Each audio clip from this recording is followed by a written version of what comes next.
Hello friends, welcome back to my channel Priya's life style Tamil. இன்றைக்கி நம்ம பார்க்க போகிற ரெசிபி மாவடு எப்படி பண்ணுறதுன்னு பார்க்கலாம். மாவடு ரெடி பண்ணுறதுக்கு எங்கள் வீட்டு மாமரத்தில் உள்ள குட்டி குட்டி வடுவாக நான் பறித்து அதை நல்லா வாஷ் பண்ணி இது போல் காய வச்சுக்கலாம். இப்போ ஒரு கிளாஸ் கண்டெய்னர் எடுத்துகிட்டு அதில் இந்த வடுவை போட்டுப்போம்.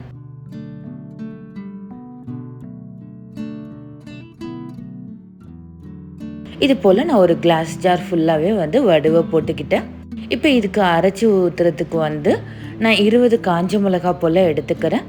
1 டீஸ்பூன் மஞ்சத்தூள், 1 டீஸ்பூன் பெருங்காயத்தூள், ஒரு 1/4 கப் போல் கடுகு, 1 கப் கல்லுப்பு எடுத்துக்கலாம்.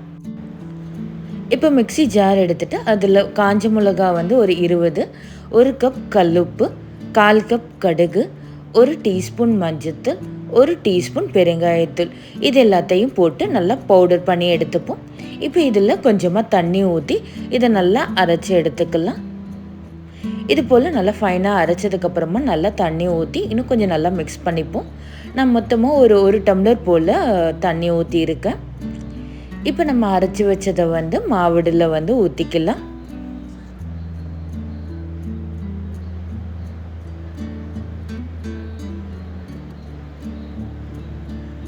இப்போ இந்த மிக்சி ஜாரை இன்னும் கொஞ்சம் தண்ணி ஊற்றி அலம்பிட்டு அதையும் இதில் ஊற்றிக்கிறேன். ஊற்றிட்டு இதை மூடி போட்டுட்டு நல்லா மிக்ஸ் பண்ணி வச்சுருவோம். இது ஒரு வாரம் போல் நான் மாவடை நல்லா ஊற வச்சிடுறேன். ஒரு வாரத்துக்கு அப்புறம் பாருங்கள் இவ்வளோ சூப்பராக மாவடு ஊறி இருக்குன்ட்டு.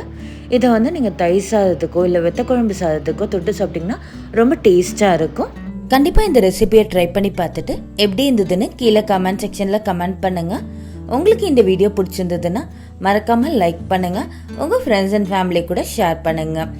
இன்னும் நம்ம சேனலை சப்ஸ்கிரைப் பண்ணலைன்னா மறக்காமல் சப்ஸ்கிரைப் பண்ணிக்கோங்க. இதே போல் இன்னொரு இன்ட்ரெஸ்டிங்கான வீடியோவோட பார்க்கலாம். பாய்.